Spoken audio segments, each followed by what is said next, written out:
तपाई यतिखेर हेर्दै हुनुहुन्छ त्रिशुली खबर टिभी। 24 घण्टा ताजा खबरको लागि हाम्रो च्यानललाई सब्स्क्राइब गर्नुहोला, नजिक रहेको बेल आइकन दबाई हामीसँग जोडिनुहोला। अन्तत कांग्रेसका धेरैजसो केन्द्रीय सदस्य गठबन्धन सहित चुनावमा जाने पक्षमा नेकपा एमालेलाई लाग्यो निकै ठूलो धक्का। चिनिया विदेश मन्त्री वाङ यी स्वदेश फिर्ता। कस्तो होला कांग्रेसको चुनावी तालमेलको मोडल? नेपाल चीन बीचको यस्तो सम्बन्ध? चिनिया विदेश मन्त्रीको भ्रमणमा बीआरआई बारे किन मौन बस्यो सरकार? नेपाल चीन सम्बन्धको चिनिया विदेश मन्त्री भन्छन् नेपालमा भू राजनीतिक चलखेलको प्रयास भए हामीलाई स्वीकार्य हुने छैन। निर्वाचन आयोगले सत्ताधारी दललाई फाइदा पुग्ने गरी मतपत्रको रङ बदलेको ओलीको आरोप। स्थानीय निर्वाचन खोटाङमा दर्ता भई 13 दल। स्थानीय कमिटी बैठक। निर्वाचन आयोग एमाले विरुद्ध सत्ता गठबन्धनसँग सेटिङमा रहेको आशंका। यी हुन् नेकपा एमाले चिनिया विदेश मन्त्रीसँग उठाएका आधा दर्जन भन्दा विषय। स्थानीय तहको निर्वाचनको कार्ययोजना बनाउन स्थायी कमिटी बैठकमा छलफल गर्यो नेकपा एमाले। के छन् त एजेन्डा? चिनिया विदेश मन्त्रीको 3 दिने भ्रमणका 3 सन्देश यस्ता। फर्के हिमाल पारीका पाहुना। चिनिया विदेश मन्त्री वाङ यीको अचानकको भारत यात्राको भूराजनीतिक पराकम्प यस्तो। र चिनिया विदेश मन्त्रीले गरे अमेरिका झस्किने गरी नेपाललाई सहयोग। 11 अर्ब तत्कालै अनुदान दिने। बीआरआई लगायत परियोजना कार्यान्वयनको पहल गर्न चीनलाई नेकपा माओवादी केन्द्रको अनुरोध। अब हेर्नुहोस् पुरा समाचार।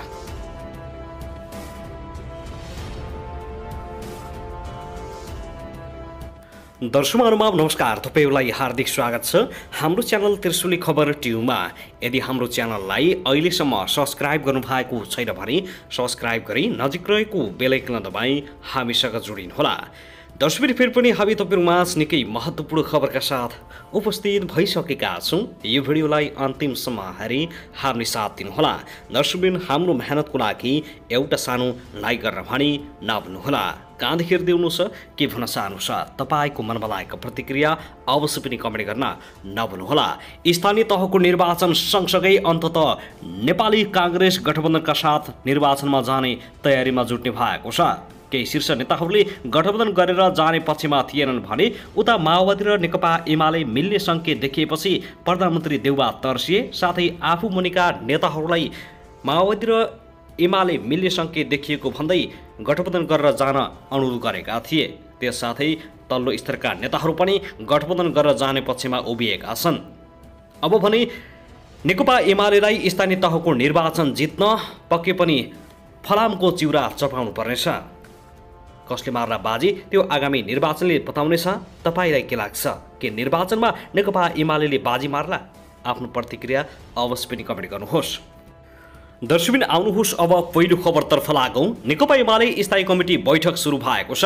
बैठकको सुरुमै अध्यक्ष केपी शर्मा ओलीले सम्बोधन गरेका छन्। महाराजगञ्ज स्थित रोयल दरबार रेस्ट्रो एन्ड भेन्यूमा भइरहेको बैठकमा अध्यक्ष ओलीले गत स्थानीय तहको निर्वाचनमा भरतपुर महानगरमा भएको पुनः निर्वाचन सम्झाउँदै निर्वाचन आयोगप्रति आशंका व्यक्त गरेका छन्। उनले निर्वाचन आयोगबाट विगतदेखि नै नेकपा एमाले पीडित रहेको बताउँदै मतपत्र च्यातेर नेकपा एमालेलाई हराउँदा समेत एमाले विरुद्ध फैसला आएको बताउँदै अहिले पनि एमाले विरुद्ध निर्वाचन आयोगले सरकारको सेटिङमा काम गरिरहेको आरोप लगाएका छन्। उम्मेदवारी मनोनयन 2 दिन किन गरियो भन्दै ओलीले एमालेले निष्कासन गरेका व्यक्तिलाई मान्यता दिएर पार्टी दर्ता गर्ने जस्ता क्रियाकलापलाई आयोगले दिएको मान्यता एमालेले सामान्य रूपमा नलिने बताएका छन्। ओलीले भने अहिले मतपत्रको रङ बदल्न एमाले विरुद्ध निर्वाचन आयोगले सेटिङ युक्त काम गरिरहेको छ। दलहरूसँग छलफल नगरी यस्तो निर्णय गर्न मिल्दैन, तर निर्वाचन आयोग अटेर ढङ्गले अगाडि बढेकाले हामीले निर्वाचन आयोगको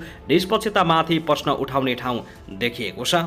बैठकमा आसन्न निर्वाचन दलीय गठबन्धन लगायत समसामयिक विषयमा छलफल चलिरहेको छ। गत हप्ता पोलिटी ब्युरो र केन्द्रीय कमिटीको बैठकले गरेका निर्णयका विषयमा पनि स्थायी कमिटी बैठकमा थप छलफल हुने जानकारी आएको छ। दर्शकबिन त्यसैगरी नेपाली कांग्रेसभित्र आगामी स्थानीय तहको चुनावमा गठबन्धन सहित जाने वा एक्लै लड्ने भन्ने बहस जारी रहेको छ।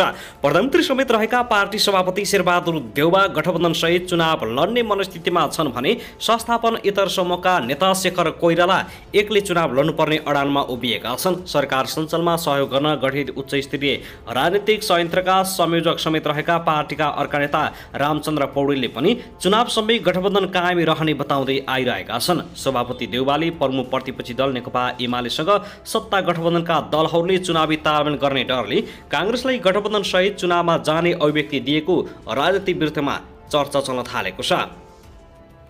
विशेष गरी माओवादी केन्द्रले नेकपा एमालेसँग चुनावी तालमेल गर्दा काङ्ग्रेसलाई देशैभरि क्षति हुने त्रास काङ्ग्रेसमा देखिएको छ। सही चुनावी अङ्कगणितको लेखाजोखा गरेर देउवाले चुनावी गठबन्धन आवश्यक ठानेको उनी निकट नेताहरूले बताएका छन्। नेता कोइरालाले भने काङ्ग्रेस आफैमा शक्तिशाली पार्टी भएकाले अन्य दलहरूको साथ आवश्यक ठानेका छैनन्। कोइरालाले चुनावमा माओवादी अध्यक्ष प्रचण्डलाई एमाले अध्यक्ष केपी शर्मा ओलीसँग मिल्न दिने भए देऊ भनेर देउवासँग प्रस्ताव पनि गरेका थिए। केन्द्रीय सदस्य ध्यान गोविन्द रञ्जितले केन्द्रदेखि स्थानीय तहसम्म चुनावी तालमेल आवश्यक रहेको बताएका छन्। काङ्ग्रेस पहिलो पार्टी बनेर देश हाँक्न पनि चुनावी गठबन्धन आवश्यक रहेको उनको भनाइ छ। यद्यपि पार्टीको चुनावी प्रचार अभियानमा खटिएका प्रतिनिधिको रिपोर्टको आधारमा निर्णय लिनु राम्रो हुने उनले बताएका छन्। तर अहिले राजनीतिक माहौल हेर्दा गठबन्धनसहित चुनावमा जाँदा राम्रो हुने उनले बताएका हुन्। दर्शकबिन यति बेला नेपालमा अमेरिकी र चिनिया चासो एकसाथ बढ्दै गएको छ। दुवै देश नेपाल मामलामा प्रभाव बढाउने प्रतिस्पर्धामा जुटेका छन्। पछिल्लो समय अमेरिकी अधिकारीहरूको नेपाल भ्रमण बाक्लिएको छ। एमसीसी पारित भएपछि उत्साही अमेरिकाले नेपालमा आफ्नो दरिलो उपस्थिति देखाउन थालेको छ। अमेरिकी प्रभाव बढे लगतै चीनको सक्रियता पनि बढ्दै गएको छ। चिनिया विदेश मन्त्री वाङ यी 2 दिने भ्रमणमा 12 चैत्रमा आएका थिए। उनले प्रधानमन्त्री शेरबहादुर देउवा, नेकपा एमालेका अध्यक्ष केपी शर्मा ओली र नेकपा माओवादी केन्द्रका अध्यक्ष पुष्पकमल दाहाल प्रचण्डसँग भेटवार्ता गरेका छन्। वाङ नेपाल आएकै दिन अमेरिकी राजदूत र्यान्डी बेरी बालुवाटार पुगे। उनले प्रधानमन्त्री शेरबहादुर देउवासँग भेटवार्ता गरे। वाङ आएकै दिन सुरुमै बेरी गएर देउवालाई भेट्नुलाई अर्थपूर्ण रूपमा हेरिएको छ। बेरीले भेट्नु र प्रधानमन्त्री देउवाले बीआरआई बढाउनेमा खासै चासो नदेखाउनुलाई संयोग मात्र होइन भन्न थालिएको छ। देउवाले ऋणका रूपमा नभई अनुदान मात्र लिने भन्दै बीआरआई अगाडि बढाउने तर्फ चासो नदेखाएपछि चीनले गम्भीर रूपमा लिएको बुझिएको छ। यसैगरी वाङ नेपाल आएर 2 ठूला कम्युनिस्ट पार्टीका अध्यक्षहरूलाई भेटवार्ता गरेका छन्। उनले एमाले अध्यक्ष केपी शर्मा ओली र माओवादी केन्द्रका अध्यक्ष पुष्पकमल दाहाल प्रचण्डलाई छुट्टा छुट्टै भेटेका हुन्। पहिले ओलीलाई भेटे लगतै प्रचण्डलाई भेटेका वाङले वामपन्थी एकतामा जोड दिएको पनि बुझिएको छ। नेपालको 3 दिने भ्रमण सकेर चिनिया राज्य परिषद सदस्य एवं विदेश मन्त्री वाङ यी आफ्नो देश चीन फर्किएका छन्। शुक्रबार नेपाल आएका वाङ आइतबार दिउँसो चीन फर्किएका हुन्।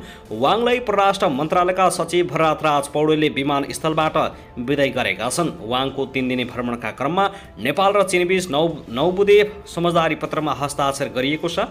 शनिबार सिंहदरबारमा भएको प्रतिनिधिमण्डल स्तरीय वार्ताका क्रममा 9 बुँदे समझदारी पत्रमा हस्ताक्षर भएको हो। नेपाल र चीनबीच आर्थिक तथा प्राविधिक सहयोग, प्रसारण लाइनको सभ्यता अध्ययन, चिनिया स्वास्थ्यकर्मीको टोलीले नेपालमा सेवा प्रवाह गर्ने सम्बन्धी समझदारी पत्रमा हस्ताक्षर भएको हो। यस्तै खोप हस्तान्तरण र मर्मत सम्भार स्तरोन्नति गरिएको अरण्यको राजमार्ग हस्तान्तरण एवं घाँस निर्यात लगायत समझदारी पत्रमा पनि हस्ताक्षर भएको छ। त्यसैगरी यता भने पूर्व प्रधानमन्त्री तथा एकीकृत समाजवादीका अध्यक्ष माधव कुमार नेपालले केपी ओलीले एमाले पार्टी कब्जा गरेको आरोप लगाएका छन्। एकीकृत समाजवादीले तमगासमा आयोजना गरेको अगुवा कार्यकर्ता भेलालाई सम्बोधन गर्दै अध्यक्ष नेपालले एमाले पार्टी आफूहरूले बनाएको तर केपी ओलीले कब्जा गरेको आरोप लगाएका हुन्। उनले भने नेकपा एमाले बनाउने मूल नेता म हुँ, केपी ओलीले पार्टी कब्जा मात्रै गरेका हुन्। ओलीले पार्टीमा सम्पूर्ण जीवन लगाएका नेताहरूलाई अपमान गरेको आरोप लगाएका छन्। अध्यक्ष नेपालले आउने चुनावमा ओलीलाई धुलो चटाउने दाबी गरेका छन्। नेता नेपालले आउने चुनावबाट ओलीलाई ओडामा पालिकामा धुलो चटाउने ठोकुवा गरेका हुन्। ओलीकै अहंकारकै कारण दुईटैको सरकार केन्द्रबाट प्रदेशबाट निकालियो। केपी ओलीले षड्यन्त्र गरेर पार्टी फुटाएको आरोप लगाउँदै नेता नेपालले आफूहरूले विद्रोह गर्नु परेको बताएका छन्। उनले केपी सत्ता र शक्तिमा रहँदा निरङ्कुश प्रवृत्ति देखाएका कारण गठबन्धनकै माध्यमबाट निरङ्कुश प्रवृत्तिको विरुद्ध लड्ने बताएका छन्। संसद भङ्ग गरेर जनताको विश्वासमाथि कोठराघात गरेको बताउँदै उनले ओली प्रवृत्ति विरुद्ध विद्रोह गरेको उल्लेख गरेका हुन्। नेता नेपालले पार्टी योगदान गरेको नेताहरूलाई मिलेर साथमा लिएर गएको भए अहिलेको अवस्था नआउने स्मरण समेत गराएका छन्।